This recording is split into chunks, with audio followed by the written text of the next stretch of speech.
We will go ahead and get started. My name is Kylie Kern, and I am one of the technical assistant specialists at the Grand Families and Kinship Support Network. I am so happy that all of you are here today. I'm really excited about today's conversation, which the network is co-hosting with one of our managing partners, 0 to 3. As I said, as we get started, if you will put your name and organization in the chat, we would love to just have a good idea of who all is here with us. As many of you know, the Grand Families and Kinship Support Network is a federally funded technical assistance center that exists to support government agencies, tribes, and nonprofits who work with caregivers or grand families. We use those two terms interchangeably. And we do this work in a variety of ways, including these monthly webinars and learning communities, as well as a library that has over 150 free written resources on our website, and providing individual technical assistance for any questions that you might have about serving caregivers in your community. You can learn a lot more about our work, as well as how you can how we can provide you assistance by clicking on the link in the chat, which one of my coworkers is putting there right now. Today's learning community is the last part of a series on trauma-informed care and how trauma impacts grand families. So I'm going to pass it over to Kathy Kinsner with 0 to 3 to share a little bit about today's session, and then I will introduce our facilitator and panelists. Hi, everybody. As Kylie said, I'm Kathy Kinsner, Senior Manager of Family Resources at 0 to 3. We are the co-sponsors of this event and so thrilled to be here. Any time spent with Dr. Crumbley is a time when I learn a lot. 0 to 3 is in the business of advocating for kids from birth to 3 years old. We give policymakers the information they need to make informed decision, train professionals in the field, and that's everybody from child care providers to pediatricians. And we also provide technical assistance to programs and systems. Our goal is to ensure that all babies have a strong start in life through the power of nurturing relationships. Kylie, back to you. Thanks, Kathy. I am really excited to introduce our facilitator and panelists today for this really valuable conversation. Our facilitator today is Dr. Joseph Crumbley. He almost needs no introduction. He is a nationally renowned kinship expert with almost 40 years of experience in private practice as a family therapist, trainer, and consultant. He has a vast clinical experience, including kinship, adoption, transracial adoption, foster care, chemical dependency, and the list goes on and on. He's provided training and consultation both nationally and internationally. And now, although he is semi-retired, he still conducts some keynote speaking and serves as a subject matter expert here at the Grand Families and Kinship Support Network. And Dr. Crumbley will be joined today by two panelists with lived experience who I am thrilled to introduce to you. Pavi Hardensbury is a former foster youth and kin caregiver. In 2021, she began caring for her teenage sister and was eventually granted guardianship. Pavi has an interest in advocacy and in helping change systems. She believes her experiences in life to both capture and express her experiences are invaluable to system change. She desires for her contributions to help all caregivers, but particularly older siblings who find themselves blurring the lines between sibling and parent. Pavi currently lives in Arizona with her 3-year-old son. And joining her today is Robin Wind, who is Generations United's Grand Voices Support Coordinator, where in that role, she provides coordination and support to the organization's national network of caregiver advocates. Prior to joining Generations United, Robin worked for 15 years in Indian child welfare, primarily in tribal foster care leadership. Robin lives in Oklahoma, and she is raising her grandson, Jack, currently. So with that, I'm going to pass it to Dr. Crumbley, who wants to share a little brief definition of trauma to set the stage for today's conversation, and then he will be facilitating this panel discussion. Thank you, Kylie. Appreciate that. And this is very exciting and new for me. It's really challenging for me. Kathy actually approached me about this topic, and she had said, Joe, Dr. Crumbley, you never talk about trauma as it relates to caregivers. And I was kind of surprised that she noticed it, number one. I figured 40 years, nobody's going to pick up on that. But she noticed that I never really addressed that issue. And I'll be very honest with you, I've been very tentative. I've even been a little afraid to talk about trauma as it relates to caregivers. And I really feel like if anything, it's something that we've really kind of neglected in the field. And I'm so happy that Generations United has looked at this topic, which again is trauma-informed intervention, trauma-informed care with kinship caregivers. And I think a good place to start is, what do we mean by trauma? So I tried to look at a lot of definitions, and I tried to pull together parts from different definitions. So when we'll be talking about trauma, here's a definition that I hope we'll be able to work with today. Experiences that are shocking, dangerous, life-threatening, or life-altering that emotionally or psychologically impacts one's functioning and coping abilities. I guess the key words here is that we're talking about experiences that are shocking and dangerous, life-threatening. So I guess the question that we're going to be asking here is, does becoming a kinship caregiver a traumatic experience? That's the question. And I think it's something that I looked in the literature, and I didn't see a lot about it. I think it's a great master's thesis for someone, a great doctoral study for someone. That question, is kinship care a traumatic event for relative caregivers? And can becoming a caregiver in and of itself, regardless of what the past has been for that caregiver, can the experience itself be a traumatic event for caregivers? And then the next slide looks at what those symptoms are. Okay, so my hope is, again, to answer that question. My hope is that you'll be able to walk out of this with some answer to that question. Can kinship care itself be a traumatic event? And then when we look at how, these are some of the symptoms that's evidenced as a result of trauma events: re-experiencing the event, intrusive thoughts and feelings related to the event, intentional avoidance and thoughts about the event. And then there's that hyperarousal, that hypersensitivity and overreaction to stressful situations, negative changes in moods. The things that you used to enjoy, you no longer enjoy them now. Things that was satisfying is no longer satisfying. And then there's the isolation and the withdrawal that relative caregivers frequently talk about from interpersonal relationships. And then their physical complaints, sleep disturbances, and feelings of hopelessness, feelings of helplessness, and feelings of guilt or shame. So again, my question, and that I hope that we'll be able to answer or begin to at least have discussions about today, is whether or not becoming a caregiver in and of itself is a traumatic event. And if so, how do you see that? How does it present itself? And then the last part, which is the most important question, the third question, is what do we do about it? How do we support caregivers through that discussion? So with those three questions in mind, I'm hoping that we'll be able to address them by having our panelists, Robin and Pavi, talk about these questions. And these are the questions that we're going to talk about today. The next question, Ro, thank you. I'm going to ask the panelists, how did you become a caregiver? What were your emotional responses? And were there any triggers, any feelings?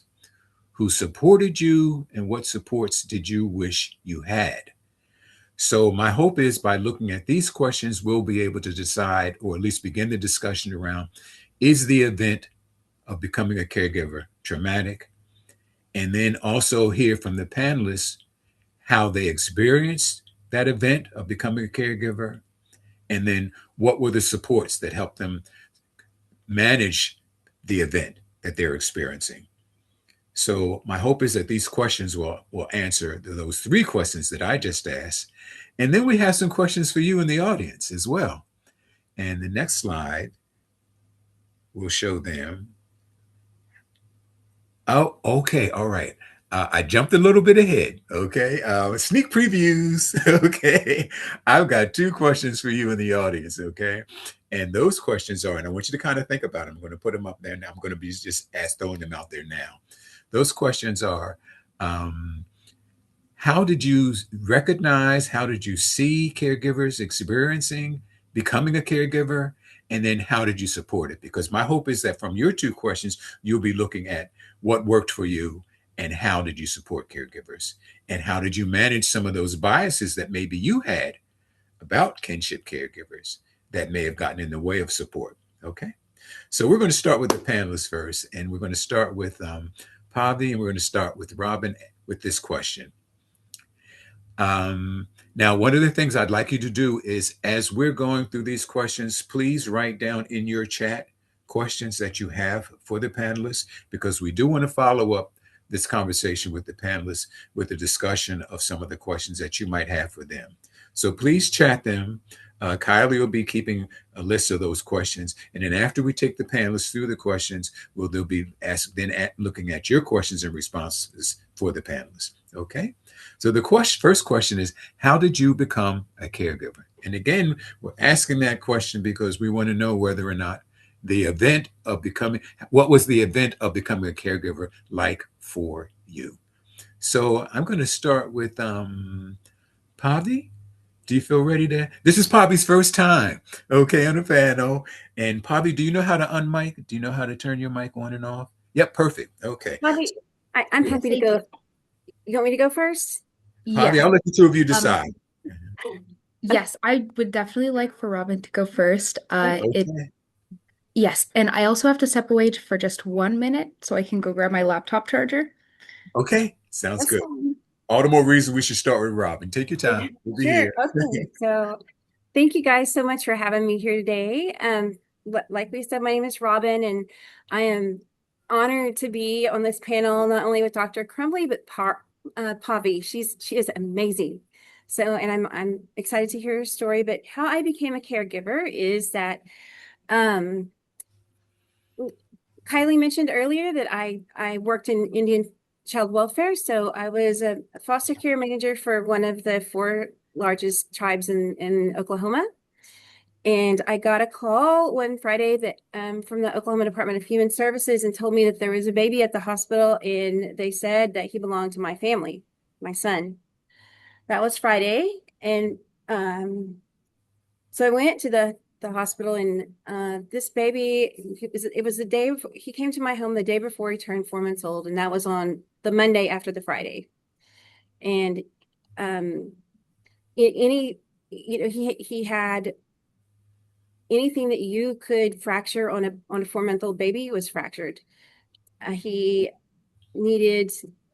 wasn't getting enough breast milk, and so they told me, I knew that they were supposed to look at family members first, and they were like, well, we're not even sure if this is your baby, if he belongs to you. But I looked at him, and he was like a clone of my son. So I said, yeah, he belongs to us, and I'll take him anyway, even if he doesn't. He was in so much pain, and it was rough. But he's 12 now, and he's perfect. Henri, and it's a great joy. Oh, that's great. Okay, for those in the audience, please again jot down your questions. I'm just going to highlight a little bit about Robin said, which is that she got the call on Friday. Child came to her home that Monday. The child's physical conditions were certainly traumatic. The history around the child, I'm sure, was just as traumatic in terms of why he was coming to your home. So we've got some situations where it came to you in a crisis. It was unplanned. It was without supports, without training and preparation, and minimal resources. Did I Right. summarize that well, Robin? You did. Well, I will say that I did have training, and I'll bring this up later because I had just taken the Oklahoma Department of Human Services train the trainer for foster parents. So I was a trainer at the time. So, but that all that stuff goes out the window when you have a 4 month old baby that, that's fractured and crying. So, Yeah, gotcha. Okay, all right. I'm just going to try to catch my breath. And please, Robin, thank you so much for sharing that with us. Okay. And Pavi, I'm going to now ask you the same question. Um, how did you become a caregiver? What were the circumstances? What led to that decision on your part? So I first became a caregiver, technically, of my son, uh, only a few months prior to my sister coming into my care. And similar to Robin, it was completely unplanned. I had been working my way up to having her stay with me and live with me by visiting and whatnot. But out of nowhere, my mom texted me that she ran away from her group home and that she needed somewhere to go. And so she came to stay with me. And then shortly after, I contacted her caseworker, and it was a really overwhelming experience. My son is also right over there. So, Great. um,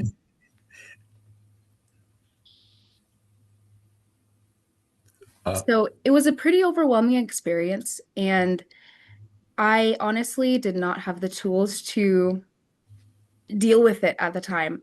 But of course, I went in completely gung-ho, ready, and feeling more prepared than I probably should have felt.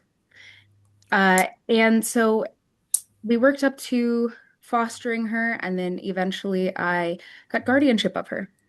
And so this was a few months postpartum, and obviously that alone is a very difficult time. My first time being a parent, and then my first time also being a caregiver of my sister. So it was a very challenging time. okay. All right. I'm going to try to summarize that. Okay, as well. All right, and jump in, Bobby, if I miss some points. Again, I'm hearing some words where it was unplanned. We started off with visitations, and then all of a sudden there was a crisis about your sister being running away from the group home. So we had several crises kind of going on at the same time. It sounds like in your situation, related to your sister, related to where you were physically as a mother. Okay, and I'm assuming there was a crisis related to your mother as well. Okay, so yeah, go ahead, Bobby. Oh, look at that face, Bobby. Tell me what you're thinking. Hit your mic, my Bobby. There you go. When I That's said mom, absolutely something came correct. up. Your face looked like or something. Yeah, go ahead, Tom. Oh yeah, that's absolutely correct. It was sort of from all sides, a Right. very challenging experience for sure. Right. So the crisis was coming in at least in two or three directions. Okay. What was the time span, Pavi, between um, when you got the call and your sister being there with you? It's difficult to remember the exact time spans, but Uh-huh. it wasn't too long after. Okay. Uh yeah. So but the exact timing is really difficult to remember. But it sounded like visitations then turned into a permanent stay. Yes. Gotcha. Yeah. Hmm. Oh, right. And it wasn't like a timeline or a time plan. It just kind of like happened. Yes, which Uh-huh. felt very overwhelming. Gotcha. Okay. All right. That was the next word that I was getting ready to say. Was it? This was overwhelming, and now I thought it was so interesting where you said you thought you were prepared. Say that again, Bobby. How did you say that? I thought that was so. I said it so well. I felt prepared and I think I said gung ho. I came in Yes. very gung ho. Uh-huh. Um, but it didn't take long for me to realize that I didn't really have the tools to be Mhm. completely prepared. Okay, that says it all. It's like you didn't know what you didn't know what you didn't know, Yep, and you thought you knew what you needed to know. exactly. Okay, so yeah, that combination. Okay, all right, great. Um, are you ready to go on to the next question? Okay, all right. We're going to now go into the second question. And those in the chat, put your questions down in response to what you just heard. And here's the second question. Um, what were the emotional responses to becoming a caregiver did you experience? So if you could just, again, think about all this, the story you just gave me, okay, in terms of how you became a caregiver, what was your emotional response? I'm happy to go first again. Okay. So, first I was very angry that a child, um, this child was out of my. I was angry Okay, because gotcha. no child should ever experience anything like that. Um, and then I was angry again at my son because that was not his wife. Um, however, and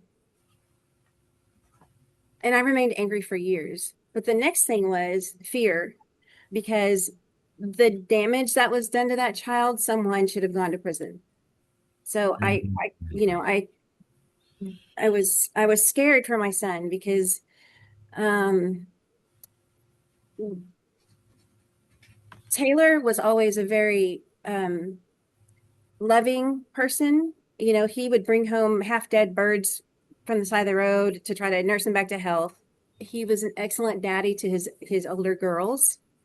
Um, and he was very friendly and the thought of him in jail absolutely terrified me. And if it was, if it came down to both of them going or somebody going, um, so I didn't have any money because I worked in child welfare, and we all know that that's how that goes. So I started having to borrow money, and that was embarrassing because the judge wanted him to have a lie detector test, so I had to pay cash for that. And then when he passed that, that wasn't good enough, so we had to do another one. In addition to having to beg friends who are also social workers and didn't have any money either, just to get a crib, and some diapers, because I didn't get paid until the Friday after the Monday that I got Jack.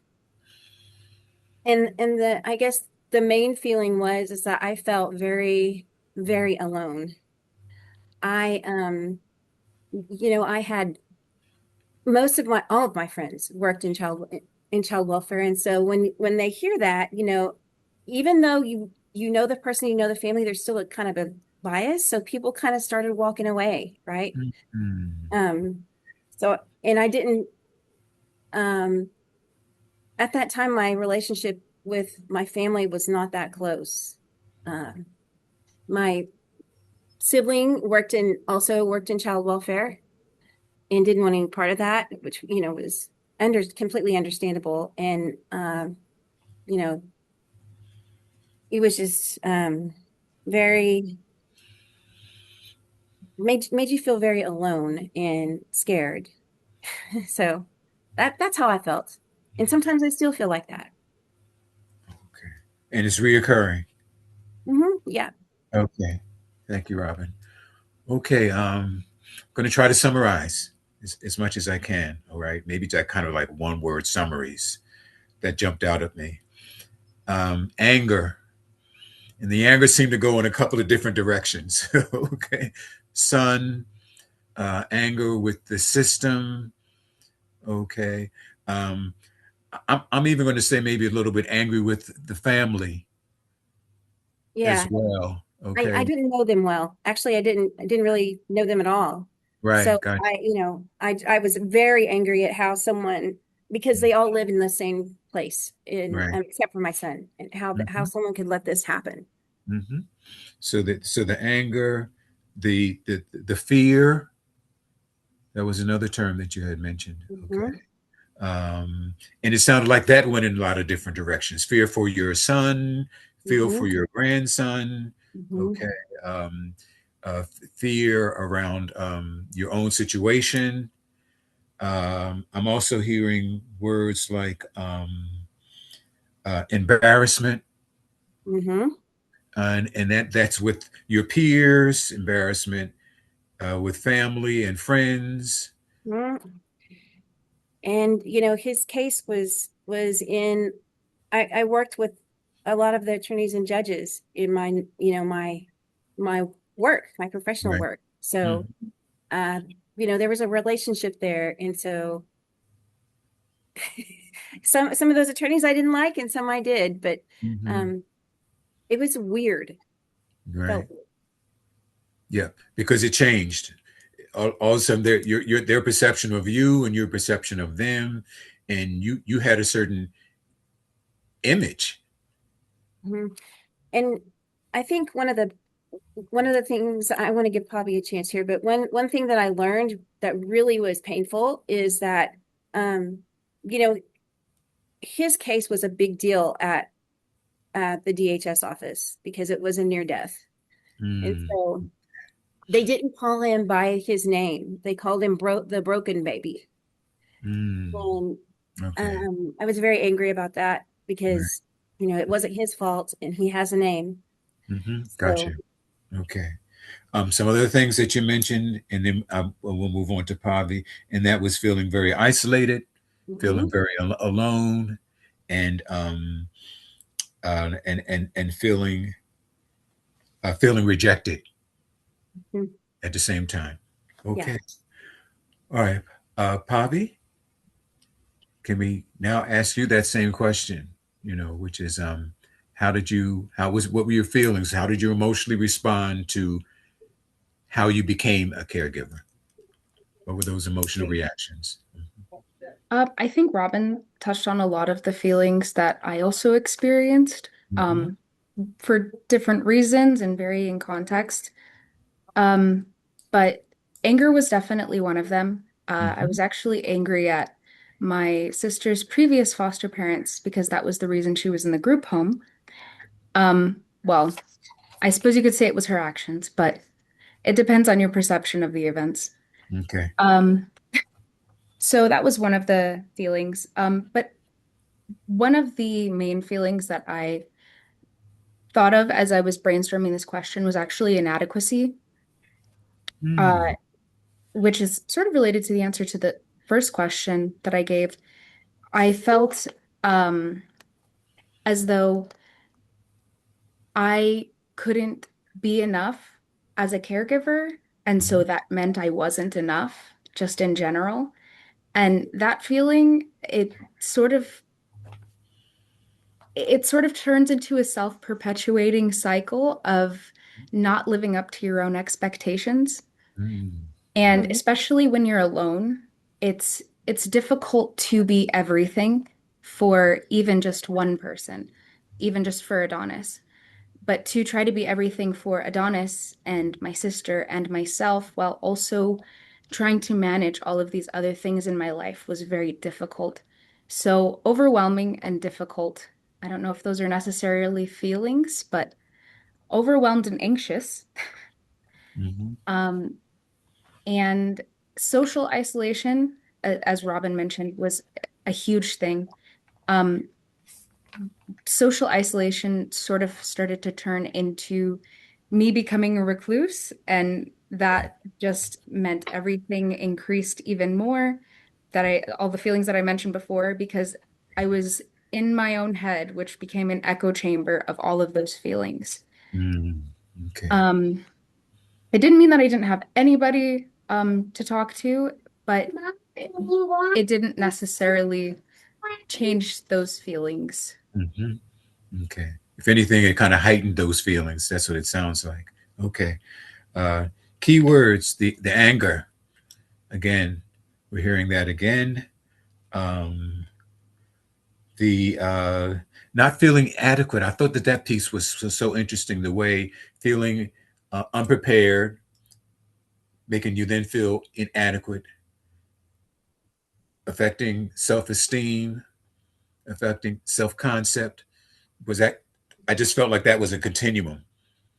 Absolutely. And I think that relates a lot to the first slide that you showed, Mm-hmm. where being a caregiver was traumatic in a way because it actually ended up making me feel a lot of guilt and shame, um, Okay. for feeling that inadequacy Right. And or as a again, result. exactly. And I guess it even was worse when you felt like you were adequate and you knew what to do. Right. So because that was the position you started from. Okay. And then these challenges and things started happening and chipping away, you know. So of feeling inappropriate, feeling inadequate, low self-esteem, then the guilt, I guess, that goes with that. So I just think that whole piece goes together. And then you also talked about the isolation, and you talked about anxious and the social isolation within yourself. I think that was another thing that you kind of talked about as well. And that isolation just kind of heightened everything that you were feeling already. Okay. All right. Dr. Crumbley, I did want to let you know we have about probably 8 more minutes with the panelists before switching over to the provider questions. Okay, very good. Um, Robin, I'm going to take you back to this next question about who was there to support you. Okay. Well, this will be brief because there wasn't many people. Like I had Okay. my best friend who was also grandparenting his grandson and also worked in Indian child welfare was my biggest support. But he lived halfway across the state and had his own things that he had to do. Um, Okay. and then the CASA was really, really helpful. Like she was a lifesaver. Um, she advocated for my grandson like he was her own, and that was so helpful. And then lastly, this is going to sound weird, but the daycare provider, Miss Bean, we she treated my grandchild like he was her child. And when I had to go out of town to work overnight, I had to get her approved to watch him. And she was really, other than my best friend, those were my supports that I had to lean on if I had to go out of town for work or anything like that. Okay. Uh, Pavi, supports.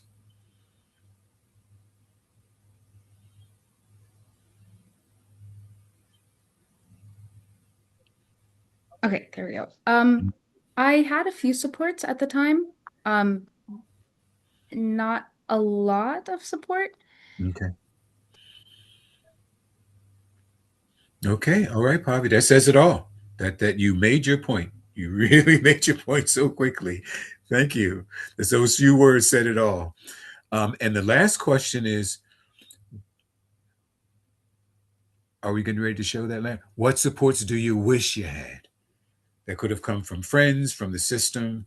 And Robin, we'll start with you first. What do you Okay. wish? No one ever asked me um how I was, if I was okay. And I probably wouldn't have told them. I Mm, probably would have said I was okay whether I was or not. But if offering or counseling services for the caregiver, because it is a shock and it is usually, instant. Um, and even, when the caseworkers, because it was like a revolving door through my house, because we also had the tribe involved. So there were all kinds of people in, and it was like, yeah, this looks fine. Okay, bye.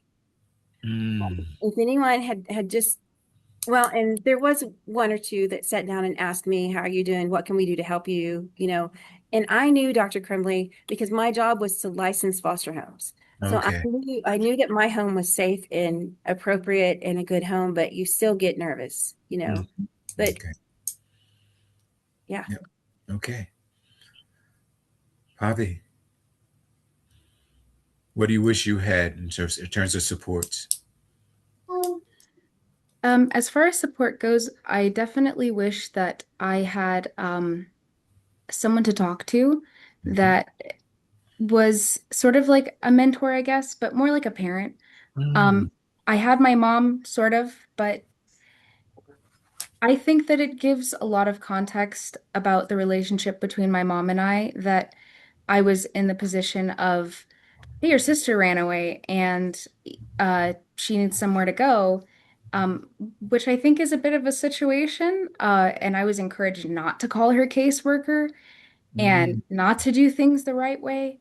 So I think that having support in my life that had a balance between being realistic and human, but also not putting me in dangerous or implicating situations, was Mhm. something I really needed at the time. And obviously emotional support as well, but more than that, support in the area of figuring out how to live because I had Mhm. just become an adult. So, Okay. yeah, Yeah. Just to highlight, 19, you were 19 when your sister came into your home? I believe I was 20. Okay, 20. And the baby, your baby we were at what age when you had your Adonis? He was a newborn. He was a newborn. So at 20 years old, newborn and sister. Okay, fine. Yeah, because I felt like I felt with that chronology, it kind of explained what you were talking about in terms of mentoring, in terms of support, in terms of decision making, where you were developmentally. That certainly makes sense. Okay, let me do a quick check in with Kylie. Kylie, how much time do I have here? We have time for maybe one question if anyone in the chat has anything. Otherwise, we can switch to the provider questions. I see Oh, that Linda was asking Robin, just how you were feeling about taking your grandson in when you initially got that call. Hi, Miss Linda. Well, I assumed that they would find out who did it, and then he would, go back to the non-offending parent quickly. So after, and that was my first thought, after we were up all night with him crying at the first, and then about 6 o'clock in the morning, I was like, okay, well, I'm going to ride this out and make sure he's safe. But I just felt like that they would find who did it and they would be in jail and he would go back to non-offending parent, which never happened. Kylie, any other questions you want to ask, or do you think we should just go right to the questions with the audience now? Perhaps we I should think do we that. can move into the questions with the audience. Okay. All right. Sounds good to me. All right. Those in your chat, the audience, please kind of remember those questions because we are going to have a Q&A. All right. So if you can still kind of hold on to your questions, we're going to try to get back in as much as we can. But I want to thank Robin and Pavi for answering those questions and the details and the information. And again, we're looking at, can becoming a caregiver become a traumatic event? Okay. And I think we may have answered some of that questions already. All right. So, Kylie, why don't we start with the row? Why don't we start with the questions for the audience? And I'll start with number one. And audience, if you would just kind of like chat, and I'll probably even have people answering the questions by raising your hand. So I'm going to start with, what approaches have you found helpful in your work and interaction and engagement with relative caregivers around becoming a caregiver? Because that's what we're focused on. That event of becoming a caregiver, how do we help them with that? So what approaches have you found that were helpful? And let's see, Kylie, could we maybe have some, can I see some hands, Carly? Do you want to recognize some people to respond to that? Let's see. Maybe Ro, if you can move it back to the meeting setting to where we can see everyone. You want to raise your hand if you have an answer to this or type something in the chat.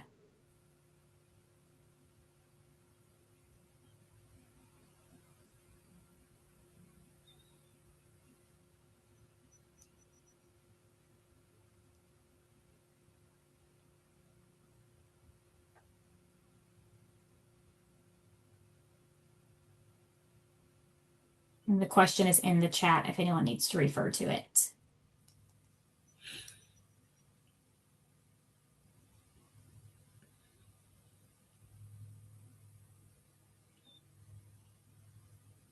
I think I was going to to write it, but then I figured I might as well just go and say it. Um, for me, I think it was helpful to me when I realized that I needed help. Um, when you get these children, your first thought is taking care of them, and you don't think about yourself. Um, but as you begin to raise them, you realize that, hey, there's some issues that I need to deal with as well.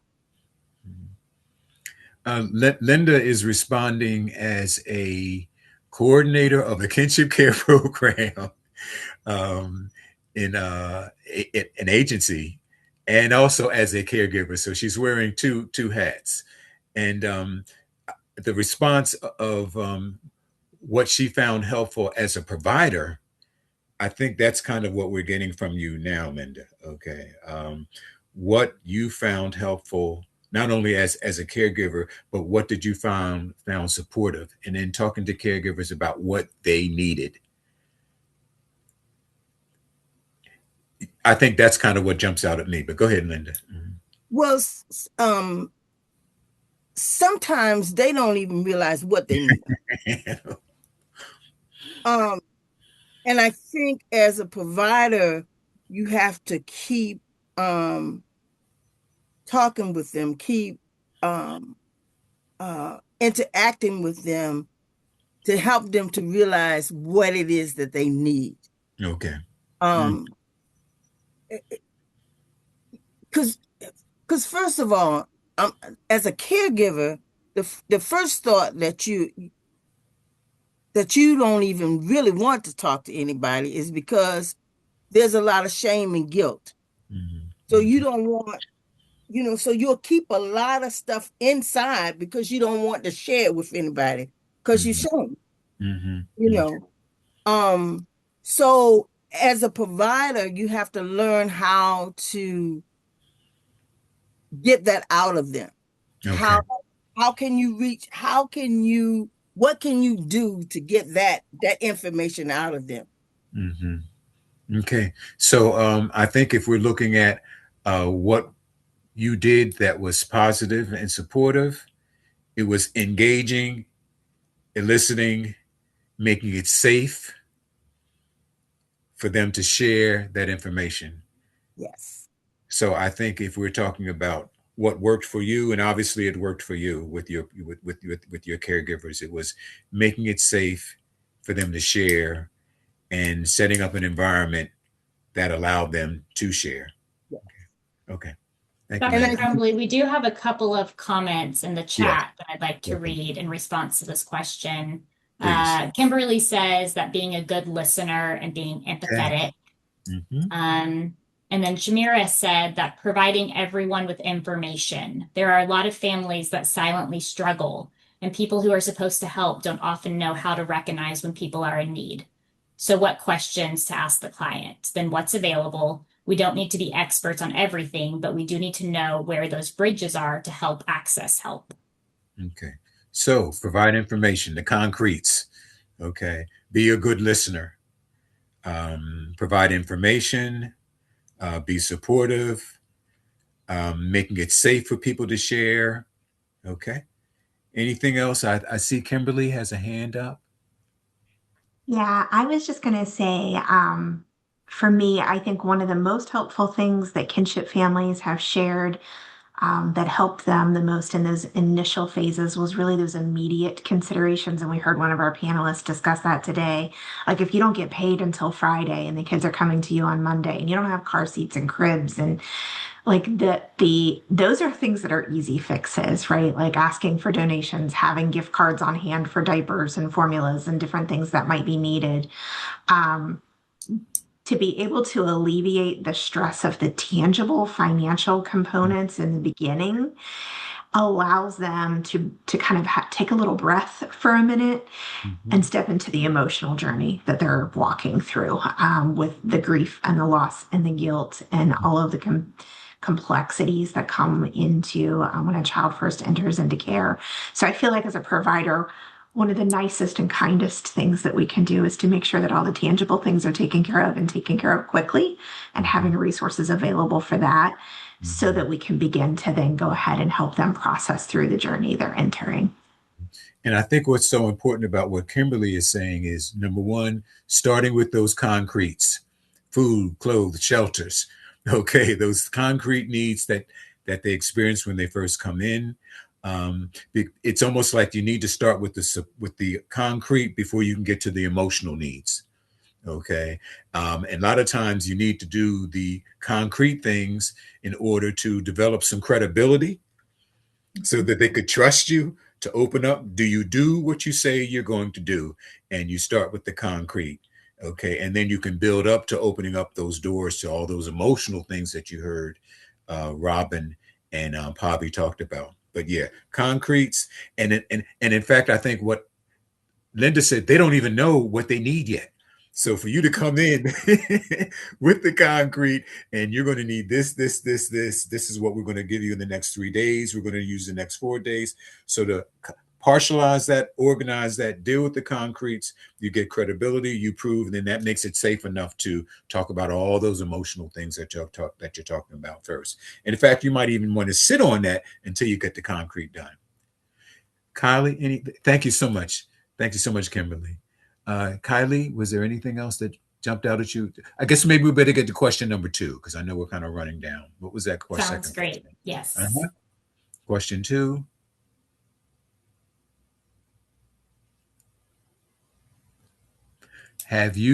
How have you addressed biases, yours and others? Wow.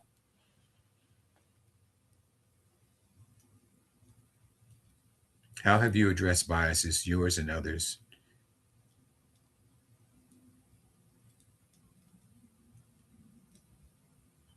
I'm interested in this, Dr. Crumbley, because you don't realize often that you have biases when you're working in any field, but this field. And uh, once I became a caregiver myself, that changed the way that I dealt or worked with other kinship caregivers that I was working with professionally, because I understood now that's hard. Ooh, wow. What can you tell me what were the biases? Feel comfortable sharing that? Well, yes, I am comfortable sharing that because I've moved on from that. Okay. I always thought, well, maybe it might not be quite as safe for the child to go to a kinship caregiver, Okay. because of the actions of their child. That might mean they're not good parents, but you know, and sometimes that might be the case, but most of the time, these grandparents or aunts or uncles or sisters, that's not true. That's not, and especially, well, I don't want to say especially, but with my case, uh, my son decided to, do something that I wouldn't approve of, but that didn't mean that I was not capable of caring up for my grandson, or that I was not a good person. Mm-hmm. So I had to address that myself. Yes. Okay. Apple doesn't fall far from the tree. Mm. Uh, didn't do a good job. Oh, Linda, go ahead, Linda. Oh, Oh, I, I, I literally just don't like that saying. And mm-hmm. I had a social worker from the Department of Social Services say that to me one time. And to me, it was very demeaning for a social worker to say that to a client. Mm-hmm. And so I immediately took a deep breath and counted. And then I asked to speak to her supervisor Okay, Linda. because I felt that Mm-hmm. she needed some type of training Mm-hmm. in how to um, speak to a client. She may have been new. Um, and so I wanted to give her the benefit of the doubt Mm-hmm. that she might have been new and didn't really know. But yeah, I, that phrase, I Mm-hmm. don't think any Hmm. Professional need to say that. That's very Hmm. demeaning. Understood. So these biases, apple doesn't fall from the tree, that the child is a reflection of their family. If you weren't successful with this child, what makes us think you're going to be able to take care of your grandchildren? You're out for the money. So it's all those biases that even if you don't have as a worker or as a provider, you know that they still exist in the system. So that's why that question was not only yourself, but of others. And then how are you approaching that? How does that get in the way? That's kind of why we brought that up. Okay. Kylie, I better check back with you now to look at timeline here. We have about 3 or 4 minutes to wrap up any questions for panelists or from providers. Okay. Kylie just invited questions from the audience. Okay. Very nicely. Comments, questions for panelists.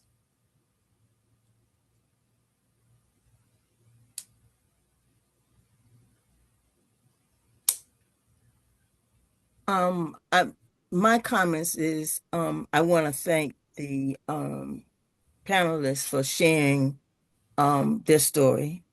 I know it is difficult to share that with people that you don't know. Um, and so I want to thank you for doing that. And to also let you know that um, sharing that story helps you as well because it gives you um, the feeling of you have overcome all of these obstacles that people said that you wouldn't be able to do. Mhm. So thank you so much for sharing. Okay. Thank you, Linda. Okay. Let me close with what we started with at the end, and Kylie, let me know when you need to cut me off. I think one of the questions was, excuse me, one of the questions was, does becoming a caregiver become a traumatic event? And I think there's some possibility that that it may be a traumatic event, even if it's not initially. Over time, it can become a traumatic event. So I think for providers, you need to be assessing that, constantly having that conversation with caregivers. If you discover those symptoms that I talked about, because I think if you notice, we went through every checklist that symptoms that I listed, we heard today. If not from our panelists, we heard that from our audience, but that checklist, and if you're seeing that checklist of symptoms and of behaviors, at that point, you may need to be thinking about validating that with your families, caregivers, recognizing it with your caregivers, labeling it with your caregivers because they may not even know what they're experiencing, and then make that referral, get that help. Okay. But at least recognizing it, acknowledging it, validating it, and then bring them up with the caregivers. They may not be comfortable hearing that word trauma because there's a lot of pathology associated with that. There's something wrong with me. There's something inadequate about me. I don't want to feel as though something that it might be used against me. So they may not receive what you're talking about very well. But I think an approach that frequently helps with the caregiver accepting the traumatic situation is when you hear them. That's where the listening comes in. Tell me how you became a caregiver. I wasn't just bringing that up as a question. I'm also bringing that up as a strategy for how to address trauma. How did you become a caregiver? And then having them talk about what it felt like and then labeling those feelings. That becomes a strategy for looking at and identifying the traumatic event and getting the caregiver to talk about it. Because once you then talk about that and they talk about how it felt, what happened, because if you heard Robin, if you heard Pavi, you could hear the event and the trauma in there, just in the description of the story.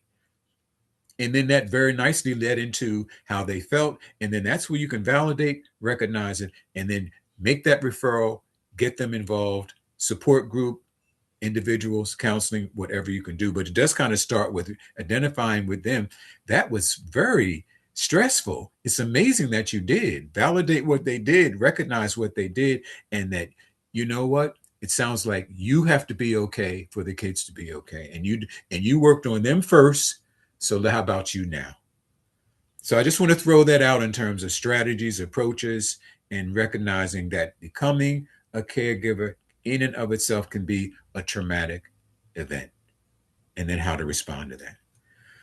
Okay, Kylie, we Thank okay? you.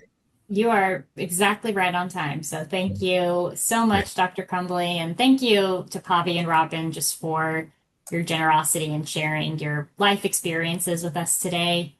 Hopefully, you will see in the chat that there is some love for you and that people are just giving you the accolades for sharing with us today.